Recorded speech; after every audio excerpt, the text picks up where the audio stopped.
Halo, assalamualaikum warahmatullahi wabarakatuh. Selamat datang kembali di channel kita, channel ngaji Nahdlatul Ulama ini, sedulur-sedulur semua. Dan kali ini kita akan membahas mengenai beberapa hari kemarin itu ada berita yang menginformasikan bahwa seorang calon korban dari pembegalan itu membunuh begal, kemudian dijadikan tersangka oleh kepolisian. Padahal di situ dia itu kan membela diri agar tidak dibegal atau tidak dianiaya ataupun dirugikan oleh begal tersebut. Seperti halnya ketika seseorang perempuan mau diperkosa, kemudian dia membela diri, kemudian membunuh yang mau memperkosanya itu. Kalau dalam pemerintahan atau dalam hukum Indonesia itu kan seperti itu ya. Itu ada contohnya malah ditersangkakan.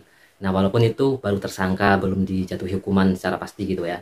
Dan beberapa hari kemarin ini ada informasi bahwa dia dilepaskan dari jadikan tersangka tersebut gitu, dibebaskan gitu, karena memang ada hukum yang mengatur itu. Nanti akan kita perlihatkan juga. Dan ini informasi mengenai korban begal yang malah akhirnya membunuh begal tersebut dan dijadikan sebagai tersangka. Terakhir ini Pak Waka, tips bagi masyarakat yang ketemu begal di jalan seperti kronologi tadi agar mereka tidak membunuhnya itu bagaimana? Agar mereka tidak jadi korban. Karena di negara kita melakukan perbuatan main hakim sendiri kan dilarang. Karena itu juga melakukan suatu tindak pidana. Jadi harus lari lah gitu, tinggalkan motor. Jadi paling tidak kalau keluar malam jangan sendirian, ya berteman. Ya, apabila mau menuju jalan-jalan yang tahu jalan-jalan itu sepi ya, yang tidak berteman, ya, jangan sendiri dan jangan membawa barang-barang yang berharga. Dan jangan sampai membunuh begal gitu. Ya, dalam arti itu membunuh di negara kita kan dilarang, siapapun itu, karena dilindungi oleh hukum, ya, siapapun walaupun dia sebagai pelaku. Dan begal jangan membunuh korban gitu. Kalau itu begal, itu kan pelaku kejahatan. Ya, nanti ini tetap kita akan dalami, ya. Warga Desa Ganti, Kabupaten Lombok Tengah ini tidak habis pikir dirinya menjadi tersangka pembunuhan. Saat ditemui di rumah kepala dusun Watek Maling Desa Ganti, pria bernama Murtadin atau Amak Sinta ini berulang mengatakan dirinya tidak membunuh, melainkan membela diri. Murtadin alias Amak Sinta disangkakan menghilangkan nyawa orang lain dengan ancaman hukuman penjara selama 15 tahun atau 7 tahun. Berdasarkan rilis polisi, kasus pembunuhan terjadi ketika Amak Sinta dihadang oleh 4 orang begal. Tapi Amak Sinta melawan, yang membuat 2 orang begal tewas, sedangkan 2 orang begal lainnya kabur. Ada korban dari begal atau kejahatan atau perkosaan atau penganiayaan apapun, ya itu hukum mengenal namanya pembelaan terpaksa, nodwir. Ya, jadi kita misalkan kita mau dianiaya, mau diancam, mau dibegal, atau ada pihak wanita perempuan mau diperkosa, dia melakukan pembelaan sehingga si pelakunya bahkan sampai meninggal, itu pembelaan dalam keadaan terpaksa. Nah, tadi kalau yang pertama membunuh itu, menganiaya itu kena pidana. Tapi kalau pembelaan terpaksa itu tidak dipidana, itu hukumnya ada di pasal 49 KUHP. Kemudian bagaimanakah menurut Islam? Kita akan simak bareng-bareng penjelasan dari Gus Baha mengenai hukum apabila kita membela diri sehingga membunuh orang yang mau menyerang kita atau mau merugikan kita secara ada upaya untuk membunuh kita bahkan ya, ataupun melecehkan kita ataupun menodai kita, ataupun istilahnya itu merugikan kita secara membahayakan kita secara fisik maupun secara material. Nah, bagaimana hukumnya? Ini akan dijelaskan oleh Gus Baha di video kali ini. Lho nak bagi sing lakoni perang ku rasional kan. Misalnya Ruhin tukaran Mbak Mustafa, ancen roh rasane tenan anake tau disaduk. Dadi ning dinggon perangi sahabat ana kasus riyen disebut bab sial. Mulane iki kudu ngaji. Minimal ngalim kaya aku maca kitab akeh. Mateni wong mukmin haram, dosa gedhe. Ancamane neraka selawas-lawas. Sampeyan yakin kan?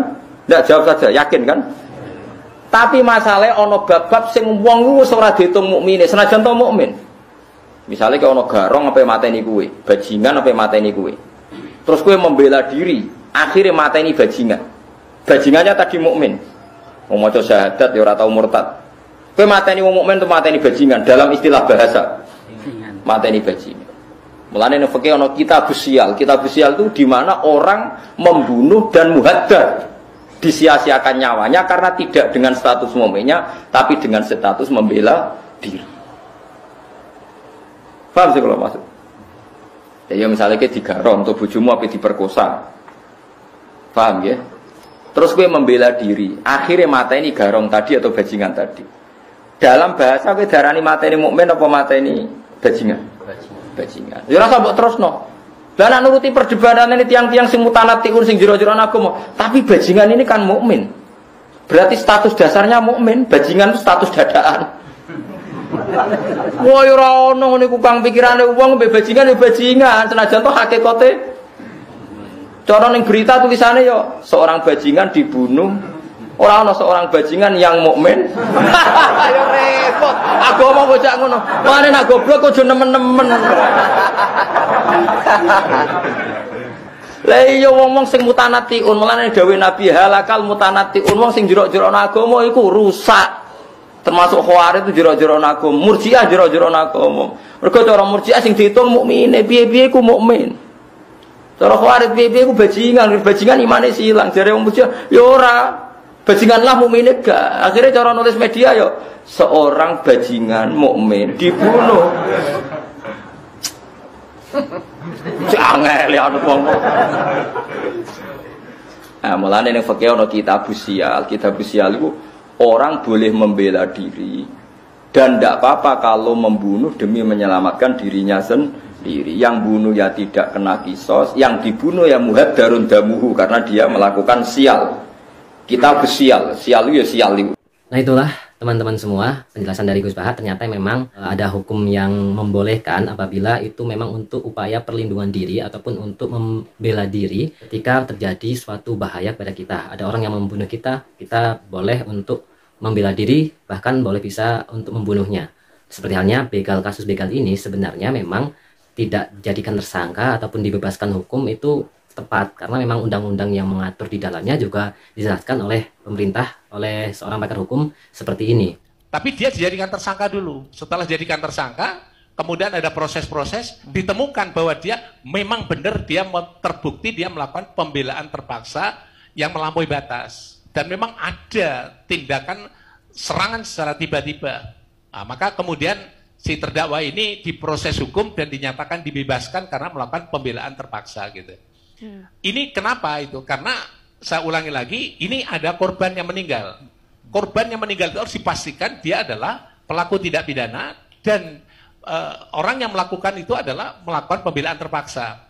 Polisi tidak punya kewenangan untuk menyimpulkan sendiri bahwa dia telah melakukan pembelaan terpaksa. Itu tidak bisa gitu. Ini yang menjadi masalah hukumnya di situ.